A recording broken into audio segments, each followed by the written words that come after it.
El problema del autoengaño espiritual es más profundo y más peligroso de lo que muchos imaginan, porque no se trata simplemente de ignorancia, sino de una falsa seguridad que puede acompañar incluso a personas muy cercanas a la verdad. De hecho, es precisamente por eso que el Nuevo Testamento contiene tantas advertencias solemnes acerca de este tema.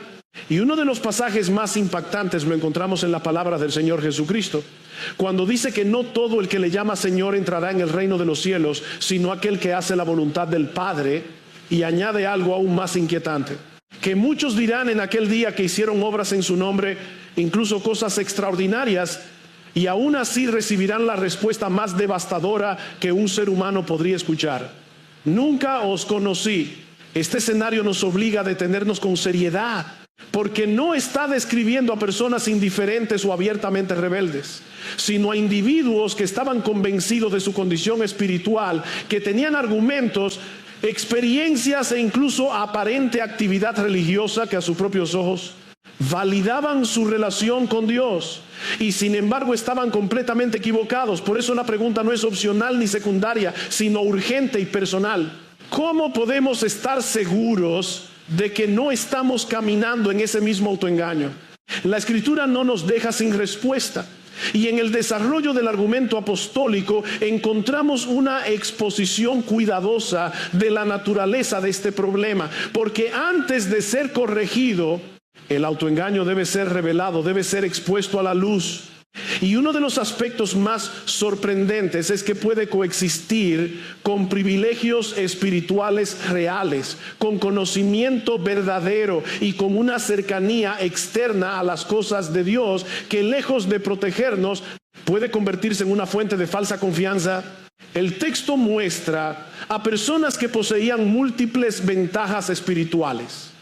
Conocían la ley, entendían la voluntad de Dios, aprobaban lo que era correcto, se consideraban guías de otros, incluso se veían a sí mismos como portadores de luz en medio de un mundo en tinieblas. Y lo más importante es que estos privilegios no eran imaginarios, eran reales, habían recibido revelación, tenían acceso a la verdad, estaban expuestos a la enseñanza divina. Sin embargo, aquí es donde comienza el peligro. Cuando aquello que debería conducirnos a la humildad y a la dependencia de Dios se convierte en la base de nuestra confianza en nosotros mismos, el privilegio deja de ser un medio de gracia y pasa a ser un instrumento de autoengaño, porque el corazón humano es capaz de transformar incluso las cosas más sagradas en una plataforma para la autosuficiencia espiritual. Esto nos lleva a una reflexión necesaria: en qué estamos descansando realmente. Porque es posible conocer la verdad sin ser transformado por ella. Es posible hablar correctamente de Dios sin vivir sometido a Él. Es posible enseñar a otros sin aplicarlo a la propia vida. Y cuando eso ocurre, se produce una desconexión peligrosa entre lo que profesamos y lo que somos. La Escritura nos advierte que el conocimiento por sí solo no salva, ni siquiera el conocimiento correcto. Tener doctrina sólida no es lo mismo que tener un corazón regenerado. Y asistir a una iglesia donde la palabra es predicada fielmente no garantiza una relación verdadera con Dios. Estos son privilegios reales, pero no son sustitutos de la fe genuina en Cristo. Aquí debemos hacernos otra pregunta con honestidad. ¿Hemos confundido cercanía con realidad? Porque alguien puede estar cerca de la verdad durante años, familiarizado con el lenguaje bíblico, acostumbrado a los conceptos teológicos, y aún así no haber experimentado la transformación interna que solo el Evangelio produce. Puede haber una apariencia de piedad sin la realidad de una vida renovada. El problema del autoengaño es precisamente ese: crea una ilusión de seguridad donde no hay fundamento real, hace que una persona descanse en señales externas en lugar de examinar la condición interna del corazón. Y lo más alarmante es que puede mantenerse por mucho tiempo sin ser cuestionado, especialmente cuando está respaldado por hábitos religiosos, por conocimiento acumulado o por una identidad asociada al entorno cristiano. Por eso es tan importante notar que la Escritura no nos llama simplemente a acumular información, sino a examinarnos a nosotros mismos No nos invita a medirnos por comparación con otros, sino a evaluarnos a la luz de la verdad de Dios, porque el estándar no es lo que parece suficiente a nuestros ojos, sino lo que Dios realmente demanda. Y aquí encontramos una tensión necesaria. Por un lado, los privilegios espirituales son reales y valiosos. Por otro lado, pueden convertirse en una trampa si los usamos como sustituto de Cristo. No son el problema en sí mismos, pero sí lo es la manera en que los usamos. Cuando descansamos en ellos en lugar de descansar en la gracia de Dios, se transforman en una falsa seguridad. Esto nos lleva a una advertencia pastoral clara. No descanses en lo que has recibido. Descansa en aquel que da. No confíes en tu exposición a la verdad. Confía en la obra de Cristo. No pongas tu seguridad en lo que sabes, sino en a quién perteneces, porque en el día final no será suficiente decir yo conocía, sino que será determinante si Cristo puede decir yo te conozco. Y esta diferencia es esencial. No se trata de cuánto sabes acerca de Dios, sino de si has sido reconciliado con Él. No se trata de tu historia religiosa, sino de tu relación viva con Cristo. No se trata de tus privilegios, sino de tu fe. Porque los privilegios pueden informar la mente, pero solo el Evangelio transforma el corazón. Y a medida que avanzamos, veremos que la Escritura no solo expone el autoengaño, sino que también lo confronta y lo derriba, mostrándonos que la verdadera evidencia de una fe genuina no está en lo que decimos, sino en lo que vivimos, y cómo nuestras vidas reflejan o contradicen aquello que afirmamos creer. Si el autoengaño espiritual consiste en apoyarnos en una falsa seguridad, entonces es necesario que esa ilusión sea confrontada con la realidad. Y eso es precisamente lo que hace el texto al pasar de la exposición a la demolición, porque no basta con identificar el problema, es necesario desmantelarlo. Y aquí la Escritura actúa como un espejo que no solo refleja, sino que también revela con precisión lo que realmente hay en el corazón, obligándonos a enfrentar una verdad incómoda. No es suficiente decir, conocer o enseñar si la vida no está alineada con esa verdad. Por eso el argumento avanza mediante preguntas penetrantes que no buscan información, sino convicción. Preguntas que rompen la superficialidad y exponen la incoherencia entre lo que profesamos y lo que practicamos. Y la primera de ellas es directa y difícil de evadir. ¿Tú qué enseñas a otros? ¿No te enseñas a ti mismo? Esta pregunta no es meramente retórica, es profundamente diagnóstica, porque pone en evidencia una tendencia común del corazón humano: exigir en otros lo que no estamos dispuestos a aplicar en nosotros mismos, hablar con claridad acerca de la verdad mientras vivimos con concesiones ocultas. Y en ese punto debemos detenernos y examinarnos con honestidad, porque es posible familiarizarse tanto con el lenguaje bíblico que uno comienza a usar la verdad como herramienta hacia afuera, sin permitir que esa misma verdad haga su obra hacia adentro. Y cuando eso ocurre, la vida espiritual se convierte en una contradicción constante. El conocimiento crece, pero la obediencia no lo acompaña. La claridad doctrinal aumenta, pero la transformación del corazón se estanca. Y entonces surge una pregunta necesaria: ¿estamos usando la verdad para transformarnos o simplemente para evaluarnos a nosotros mismos y a otros? Porque la Escritura nunca fue dada para ser almacenada sin ser aplicada, sino para formar el carácter, corregir el corazón y dirigir la vida. Y cuando esa aplicación está ausente, el conocimiento se convierte en un factor de mayor responsabilidad, no de mayor seguridad. El texto continúa con ejemplos concretos que llevan este principio a la vida diaria, mostrando que el problema no es teórico, sino práctico. Porque alguien puede afirmar principios correctos y al mismo tiempo vivir en contradicción con ellos.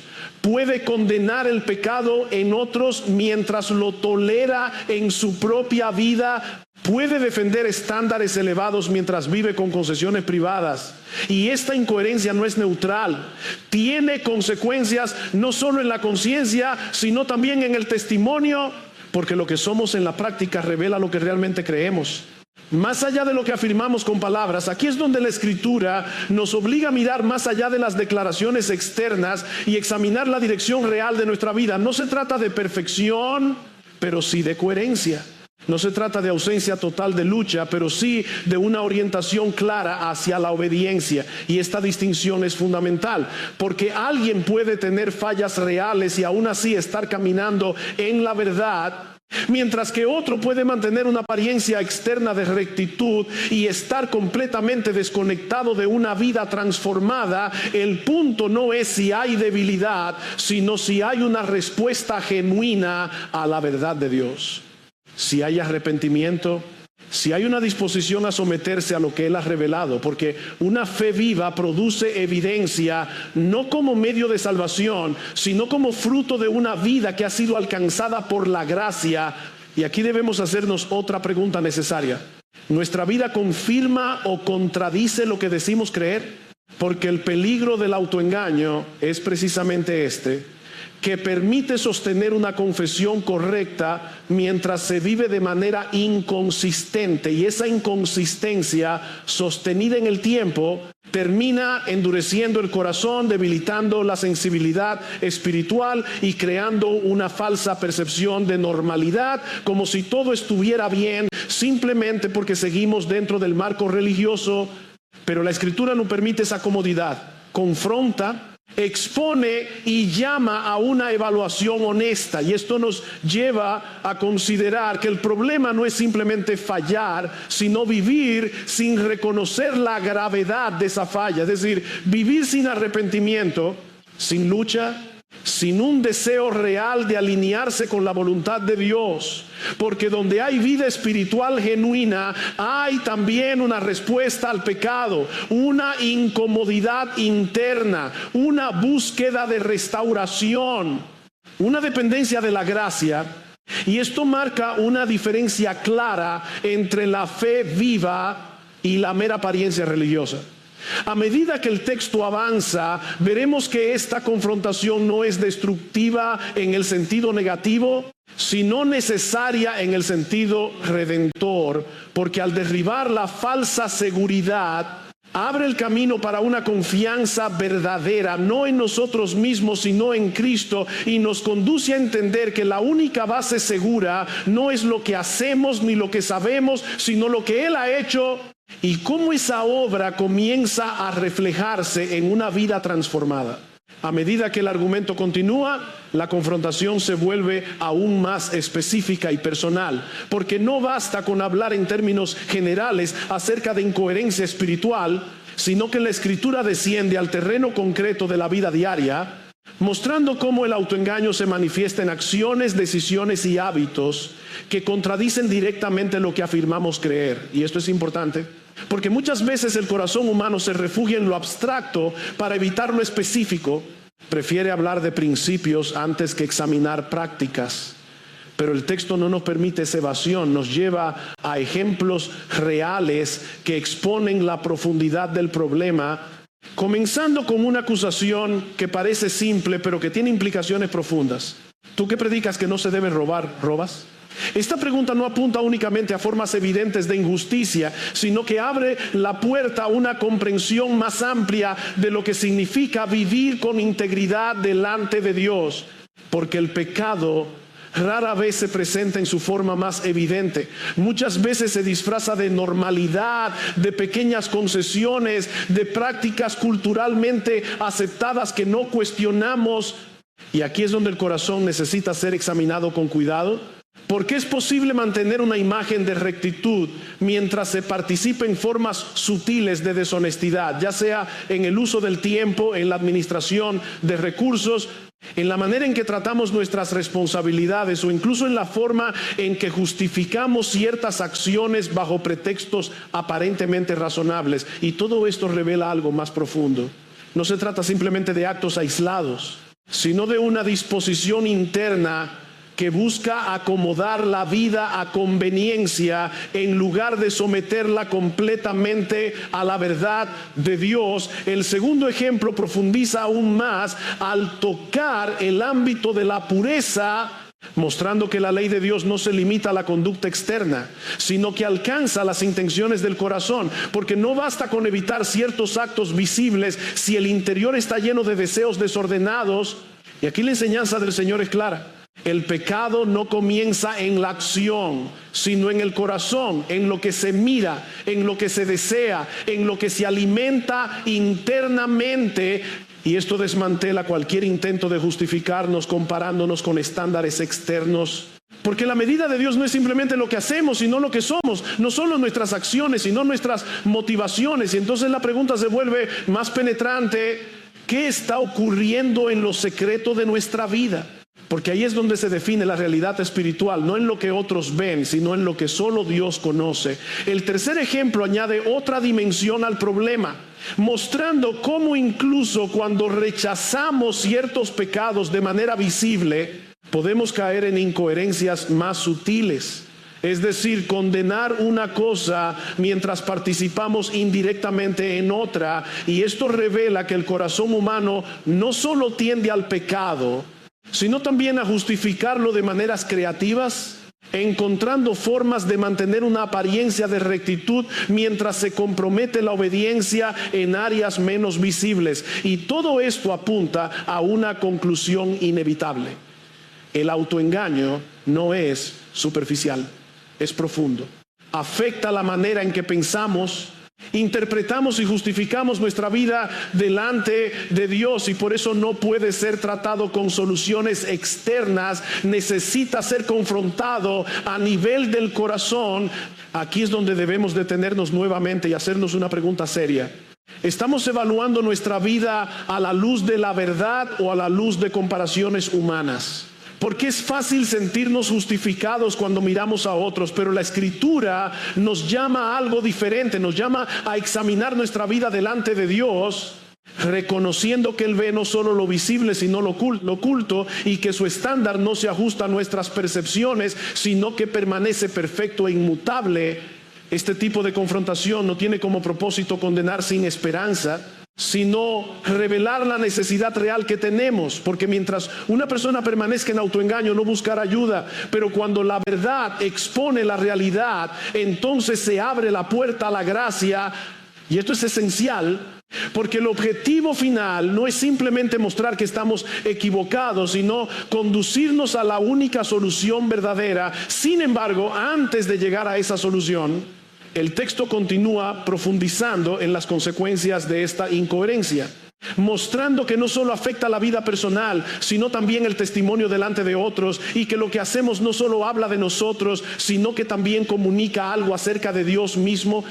Y esto nos llevará a considerar en la siguiente parte cómo la vida del creyente, coherente o incoherente, impacta la manera en que el mundo percibe el nombre de Dios. El desarrollo del argumento alcanza ahora un punto especialmente solemne, porque la Escritura no solo se detiene en la incoherencia personal, sino que muestra sus consecuencias más amplias, aquellas que trascienden la vida individual y afectan directamente el testimonio del nombre de Dios en el mundo. Y esto introduce una dimensión que no siempre consideramos con suficiente seriedad, porque tendemos a pensar el pecado en términos privados, como si sus efectos se limitaran a nuestra propia conciencia. Pero el texto corrige esa visión reducida y nos recuerda que la vida del creyente tiene implicaciones públicas, visibles y profundamente significativas. Y la afirmación que sigue es contundente: el nombre de Dios es blasfemado entre los gentiles por causa de ustedes. Esta declaración no es una exageración retórica, es una realidad espiritual que nos obliga a detenernos y reflexionar, porque indica que la incoherencia de quienes profesan conocer a Dios no solo es un problema personal, sino un obstáculo para otros, una distorsión del carácter de Dios ante los ojos del mundo. Y aquí debemos hacer una pausa consciente y preguntarnos con honestidad: ¿qué está comunicando nuestra vida acerca de Dios a quienes nos observan? Porque cada decisión, cada actitud, cada reacción en medio de las circunstancias está proyectando una imagen no perfecta, pero sí real, de aquello que decimos creer. Y cuando esa imagen está marcada por la inconsistencia, el mundo no ve la gloria de Dios, sino una contradicción que desacredita el mensaje que proclamamos. Esto no significa que la responsabilidad final de la incredulidad de otros recaiga completamente sobre nosotros, pero sí significa que nuestra vida puede facilitar o dificultar que otros vean con claridad la verdad del Evangelio. Y esta es una responsabilidad que no podemos tomar a la ligera, porque ser portadores del nombre de Dios implica representar algo que nos trasciende, implica vivir de tal manera que nuestra conducta no contradiga el mensaje que afirmamos. El texto no está llamando a una perfección impecable, sino a una coherencia genuina, a una vida que, aunque imperfecta, refleja una dirección clara hacia la obediencia, hacia la santidad, hacia la transformación progresiva que produce la gracia de Dios en el corazón. Y esta coherencia no se construye con esfuerzo superficial, sino con una comprensión correcta de la relación entre verdad y vida. Porque cuando la verdad es realmente comprendida, no solo informa la mente, sino que también forma el carácter, dirige las decisiones y moldea las prioridades. Por eso es tan importante notar que el problema aquí no es simplemente moral, es profundamente teológico. Tiene que ver con cómo entendemos a Dios, cómo entendemos su santidad, su justicia, su gracia, y cómo esas realidades se traducen en la vida diaria. Si nuestra comprensión de Dios es superficial, nuestra vida reflejará esa superficialidad, pero si nuestra comprensión es profunda, reverente ipsilon, bíblicamente informada, entonces esa visión comenzará a transformar la manera en que vivimos, hablamos y respondemos a las circunstancias. Aquí surge otra pregunta necesaria que debemos considerar con seriedad. ¿Estamos viviendo de tal manera que el nombre de Dios sea honrado o deshonrado a través de nosotros? Esta no es una pregunta teórica, es una pregunta práctica que debe acompañarnos en cada área de la vida, en nuestras relaciones, en nuestro trabajo, en nuestras decisiones cotidianas, porque el llamado del creyente no es solo creer correctamente, sino vivir de manera coherente con esa fe. Y esto nos lleva a entender que el testimonio cristiano no se construye únicamente con palabras, sino con una vida que respalda esas palabras, una vida que, aunque imperfecta, evidencia una transformación real, una lucha contra el pecado, una dependencia constante de la gracia y una disposición sincera a someterse a la voluntad de Dios. A medida que el texto continúa, veremos que esta confrontación no tiene como objetivo dejarnos en una carga imposible, sino llevarnos a comprender que la verdadera solución no está en un esfuerzo externo por mejorar la conducta, sino en una transformación más profunda, una obra interna que solo Dios puede realizar y que redefine completamente la base sobre la cual se construye una vida coherente delante de Él. Después de haber expuesto con tanta claridad la incoherencia entre lo que se profesa y lo que se vive, el texto avanza hacia un punto crucial que corrige una de las confusiones más comunes en la vida religiosa.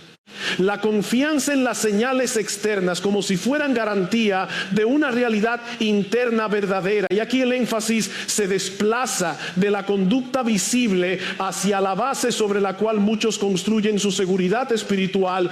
Porque no solo es posible vivir en contradicción, también es posible sentirse seguro mientras se vive así. Y esa es precisamente la raíz del problema. El texto introduce entonces un elemento representativo, una señal que en su contexto tenía un profundo significado espiritual, pero que había sido mal entendida. Porque en lugar de ser vista como un signo que apuntaba a una realidad más profunda, se había convertido en un sustituto de esa realidad. Y esto revela una tendencia constante del corazón humano: convertir los medios en fines, aferrarse a lo visible y descuidar lo esencial. Y aunque el ejemplo original pertenece a un contexto específico, el principio es completamente vigente, porque hoy también existen formas en que las personas depositan su confianza en elementos externos, ya sean prácticas religiosas, afiliación a una comunidad, conocimiento doctrinal o incluso experiencias pasadas, pensando que esas cosas por sí mismas garantizan una relación correcta con Dios. Pero el texto es claro en mostrar que ninguna señal externa tiene valor real si no está acompañada por una vida que refleje la obediencia a la verdad. Es decir, lo externo no es irrelevante, pero su valor depende de lo interno.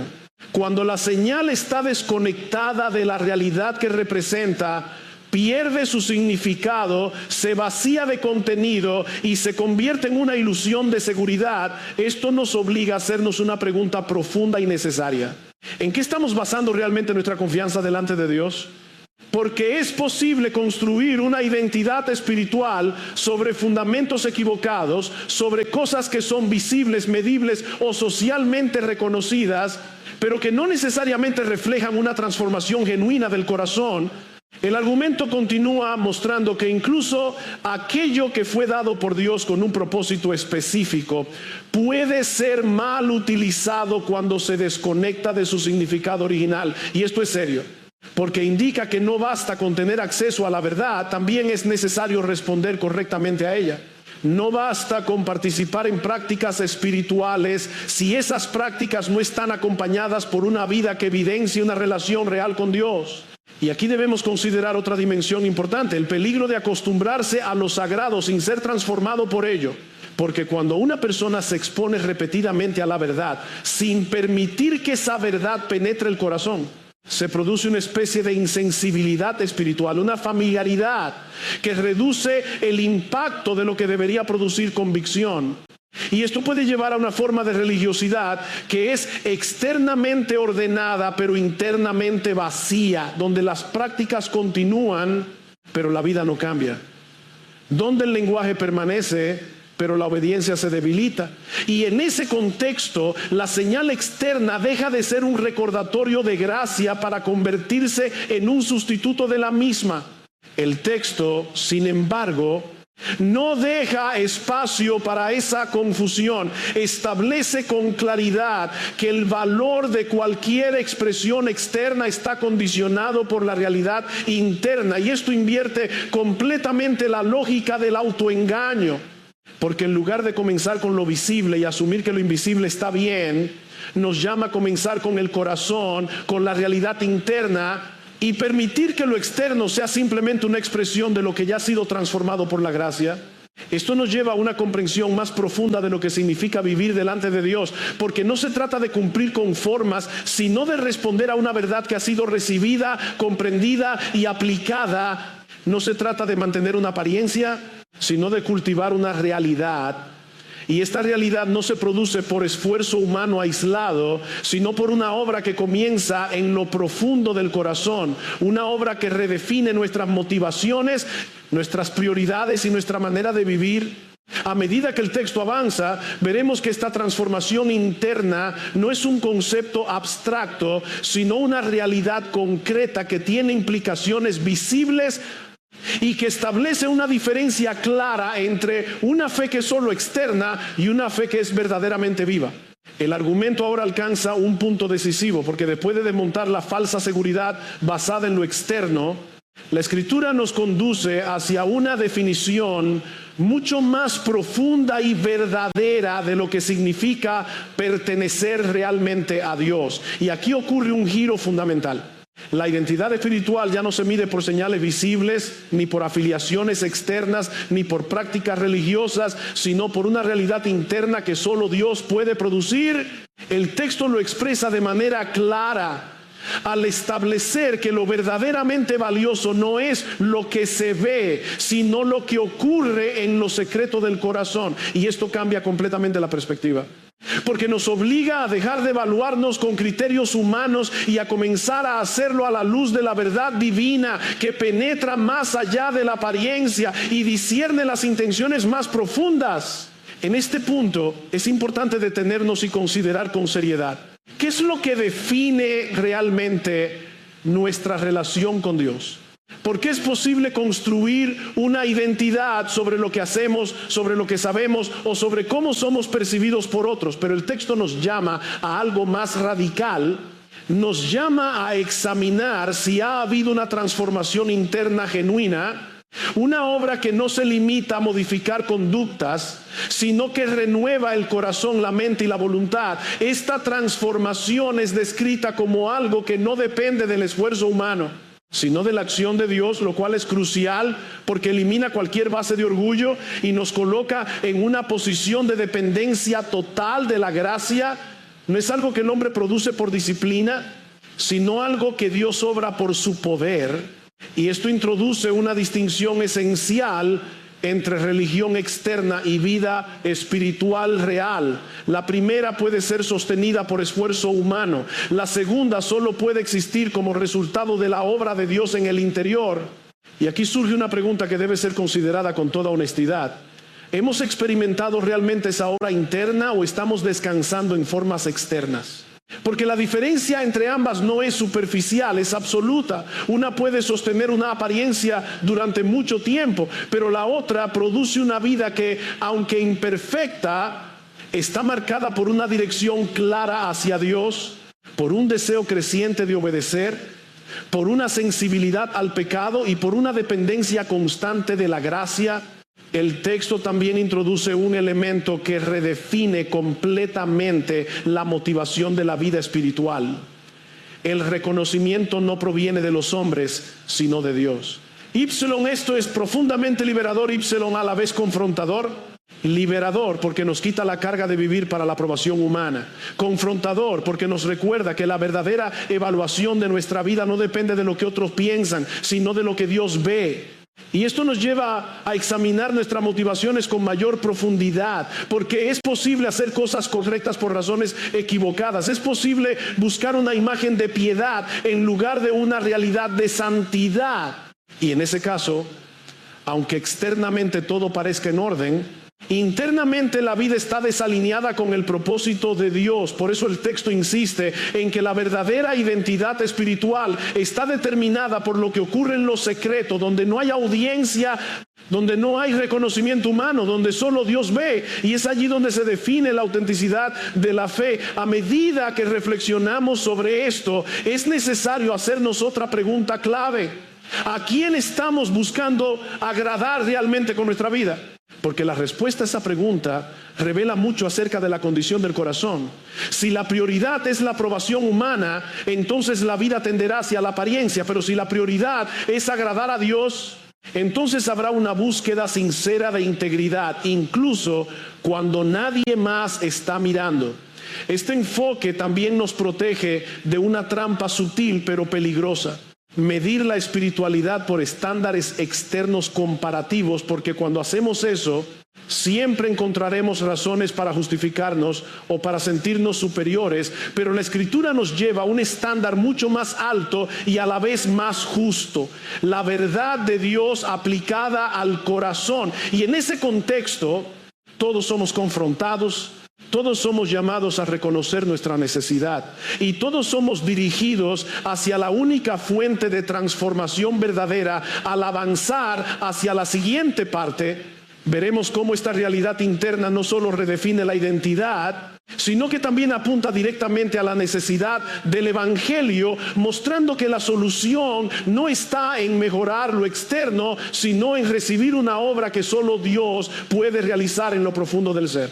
Al llegar a este punto, el argumento nos conduce de manera natural hacia la única base sólida sobre la cual puede construirse una vida verdaderamente transformada, porque después de haber expuesto el autoengaño, la incoherencia y la insuficiencia de lo externo, la Escritura no nos deja en el vacío, sino que nos dirige hacia la necesidad del Evangelio como la única respuesta suficiente a la condición del corazón humano. Y esto es crucial, porque sin esta transición podríamos caer en un moralismo estéril, intentando corregir la conducta sin haber tratado la raíz del problema. Pero el texto no apunta a una reforma superficial, sino a una renovación profunda que solo es posible por medio de la obra redentora de Cristo. Aquí es donde debemos detenernos y considerar con seriedad que el problema fundamental no es simplemente lo que hacemos, sino lo que somos por naturaleza, una condición marcada por la inclinación al pecado, por la tendencia a justificarnos, por la incapacidad de someternos plenamente a la voluntad de Dios por nuestras propias fuerzas. Y si esa es la realidad, entonces cualquier intento de solución basado únicamente en el esfuerzo humano está destinado al fracaso. Porque no se puede producir vida espiritual genuina a partir de una naturaleza que necesita ser transformada. Por eso el Evangelio no comienza con lo que el hombre debe hacer, sino con lo que Dios ha hecho. Y esta es una distinción esencial que cambia completamente la perspectiva, porque nos saca del centro y coloca a Cristo en el lugar que le corresponde como el único que ha vivido en perfecta obediencia, como el único que ha cumplido plenamente la voluntad del Padre y como el único que ha llevado sobre sí la culpa del pecado para ofrecer una reconciliación real, no basada en méritos humanos, sino en su obra perfecta. Esto significa que la solución al problema que hemos estado considerando no es simplemente intentar ser más coherentes, sino venir a Cristo con una comprensión clara de nuestra necesidad, reconociendo que no podemos producir por nosotros mismos la transformación que Dios demanda y que necesitamos una obra que solo Él puede realizar en nosotros. Aquí surge una pregunta que debe ser enfrentada con honestidad. ¿Estamos confiando en nuestra capacidad de vivir correctamente o en la obra suficiente de Cristo? Porque esa diferencia define completamente la vida espiritual. Confiar en nosotros mismos nos llevará inevitablemente al desánimo o al orgullo, dependiendo de cómo evaluemos nuestro desempeño. Pero confiar en Cristo nos conduce a una dependencia constante, a una humildad real y a una seguridad que no se basa en lo que hacemos, sino en lo que Él ha hecho. El texto también nos lleva a entender que esta obra de gracia no solo declara justo al pecador, sino que también comienza un proceso de transformación, una renovación progresiva que afecta todas las áreas de la vida. Y esto es importante, porque evita dos errores comunes: pensar que la salvación depende de nuestras obras, o pensar que las obras no tienen ninguna importancia. La verdad bíblica mantiene ambos aspectos en equilibrio. La salvación es completamente por gracia, pero esa gracia produce una vida que comienza a reflejar la realidad de esa salvación, no de manera perfecta, pero sí de manera progresiva. Y esto nos lleva a considerar otra pregunta clave. ¿Hay evidencia en nuestra vida de esa transformación? No como base de nuestra aceptación delante de Dios, sino como fruto de una obra que ya ha comenzado en el corazón, porque donde Dios obra hay cambios, hay una nueva sensibilidad al pecado, hay un deseo creciente de obedecer, hay una lucha real contra lo que antes se aceptaba sin cuestionamiento. Y todo esto no es producido por disciplina externa, sino por una nueva vida que ha sido impartida, no a medida que el argumento se acerca a su conclusión. Veremos que esta verdad no solo redefine nuestra comprensión de la vida cristiana, sino que también nos llena de esperanza, porque nos recuerda que la obra que Dios comienza, Él mismo la sostiene y la lleva a cumplimiento, y que nuestra confianza no está en nuestra capacidad de mantenernos, sino en su fidelidad para sostenernos.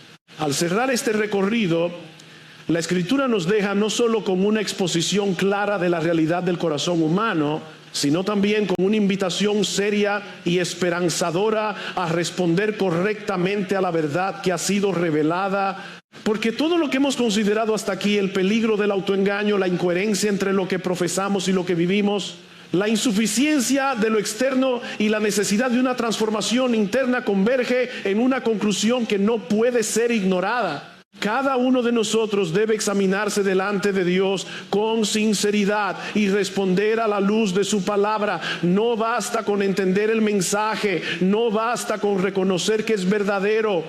Es necesario preguntarnos qué vamos a hacer con esa verdad, porque la Escritura nunca tiene como propósito simplemente informar, sino transformar. Nunca se dirige únicamente a la mente, sino también al corazón y a la voluntad. Y en este punto la pregunta se vuelve inevitable. ¿Estamos dispuestos a abandonar toda confianza en nosotros mismos y a descansar plenamente en Cristo? Porque mientras una persona continúe aferrándose a su propia justicia, a su propia capacidad o a su propia imagen, permanecerá atrapada en la misma dinámica de autoengaño que el texto ha expuesto. Pero cuando esa confianza es abandonada, cuando el corazón reconoce su necesidad real y se vuelve hacia Cristo con fe y arrepentimiento, entonces comienza una nueva realidad, una vida que ya no está definida por la apariencia, sino por la gracia, una vida que no se sostiene en el esfuerzo humano, sino en la obra continua de Dios. Esto no significa que la lucha desaparece, ni que la debilidad deja de existir, pero sí significa que la dirección cambia, que la vida adquiere un nuevo propósito, una nueva motivación y una nueva fuente de fortaleza. Y esto es profundamente importante porque evita que la vida cristiana sea reducida a un intento constante de cumplir estándares externos y la redefine como una relación viva con Dios, marcada por la dependencia, la obediencia y la transformación progresiva. Al mismo tiempo, esta verdad también trae consuelo, porque nos recuerda que la obra que Dios inicia no depende de nuestra perfección, sino de su fidelidad, y que incluso en medio de nuestras luchas, Él continúa obrando para conformarnos a la imagen de Cristo. Esto nos lleva a vivir con humildad, reconociendo nuestra necesidad constante de gracia, pero también con confianza, sabiendo que no estamos solos en este proceso, que aquel que comenzó la buena obra en nosotros es fiel para completarla. Por eso la respuesta adecuada a todo lo que hemos considerado no es el desánimo ni la autosuficiencia, sino una combinación de arrepentimiento sincero y fe perseverante, arrepentimiento que reconoce la realidad del pecado sin excusas y fe que descansa en la suficiencia de Cristo sin reservas.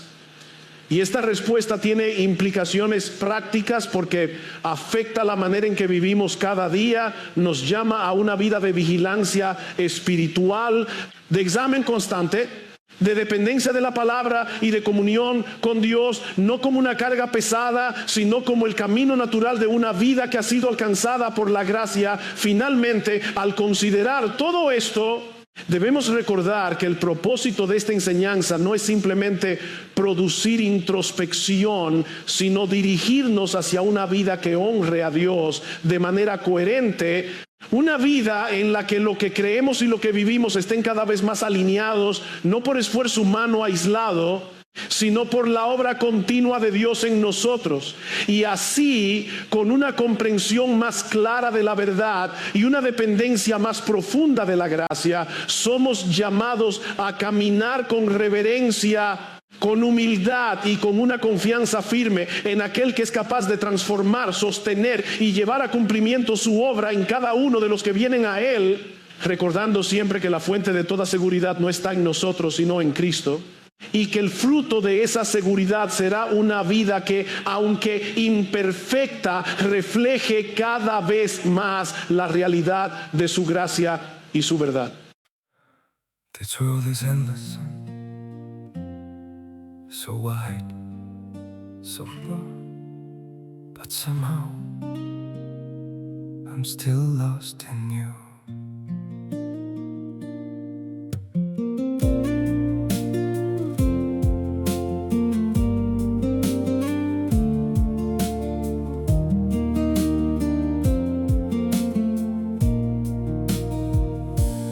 Streets are full of moving shadows, countless places I could go. Cities shining, people passing, yet I still feel so alone. Every road keeps leading nowhere, every sky feels cold and blue. In this world so vast and open, I'm still lost in missing you. The world is wide, so wide before me, but I keep losing my way.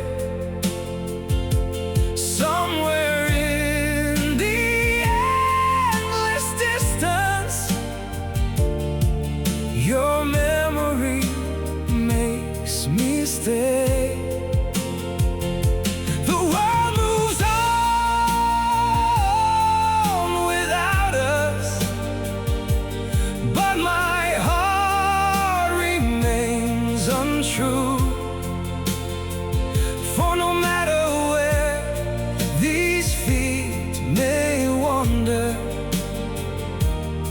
I'm still lost in missing you. I have tried to outrun silence, tried to leave your ghost behind, but your name still echoes softly through the corners of my mind. The world is wide, so wide before me, but I keep losing my way. Somewhere in the endless distance, your memory makes me stay. The world moves on without us, but my heart remains untrue. For no matter where these feet may wander, I'm still lost in missing you. Maybe someday I'll stop searching for your face in every crowd, but until that day, this broken heart will keep calling your name out. The world is wide, so wide before me, but I keep losing my way. Somewhere in the endless distance, your memory makes me stay. The world moves on without us, but my heart remains untrue. For no matter where these feet may wander, I'm still lost in missing